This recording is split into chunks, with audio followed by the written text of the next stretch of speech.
Hi friends, I am so excited to talk today about someone in the Bible who really understood what it means to live with faith and courage, and that is Daniel. So Daniel's story is super packed with drama and incredible miracles and some serious life lessons for all of us. So let's dive right in, okay? All right, so picture this. Daniel is this young guy, he's like a teenager when he's taken from his home in Jerusalem to Babylon. And Babylon isn't just like a new country, it's this whole different world from what they're used to. And they're trying to change his identity and his culture and the way that he worships. So talk about pressure. But Daniel, even as a teenager, stands firm. And so when the king wants him and his friends to eat food that goes against their beliefs, Daniel's like, no thanks. We'll stick to vegetables and water. And guess what? God blesses their obedience, and they end up healthier and wiser than anyone else. Wow, is this a lesson in faithfulness in the small things, right? And let's face it, David could have been like, it's just food, no big deal, right? But he stayed true to God, even in the little decisions. And it made me reflect on, and I'm still reflecting on it, are there small things in my life that God is calling me to be faithful to Him on, and I'm not? And the answer is yes, definitely. So I've got work to do. That's okay. Let's fast forward to one of the most famous moments, the fiery furnace. Daniel's friends, Shadrach, Meshach, and Abednego, refused to bow to Nebuchadnezzar's golden statue. I love their response when the king threatens to throw them into the fire. They say, our God is able to save us, but even if He doesn't, we won't bow.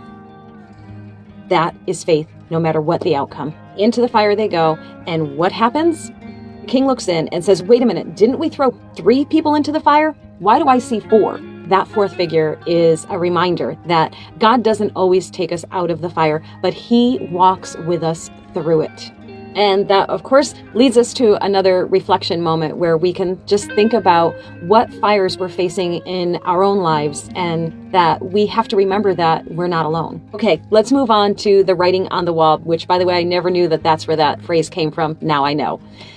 Belshazzar is throwing a party, completely disrespecting God, when a mysterious hand appears and writes a message. So imagine how creepy that would be. Daniel is called to interpret, and he doesn't sugarcoat it. The writing says that the king's time is up, and that same night Babylon falls.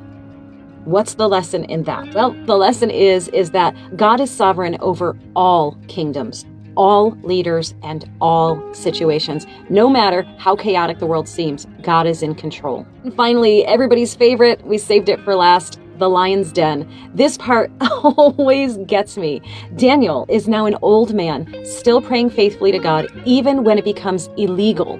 His enemies get him thrown into a den of hungry lions, but God sends an angel to shut their mouths, and Daniel comes out unharmed. When King Darius sees this, he declares that Daniel's God is the living God.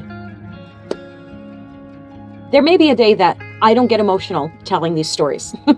Today is not that day. Okay, so our last lesson might be one of the greatest ones out of this. Our last lesson is that our faithfulness can point other people to God. So when someone sees you trusting God in the most difficult times, it speaks louder than any words we could say. Quick recap. So what did we learn? We learned to be faithful in the small things. We learned to trust God even in the fire, and to remember that God is in control, and to let your faith be a light to others. Okay, bye.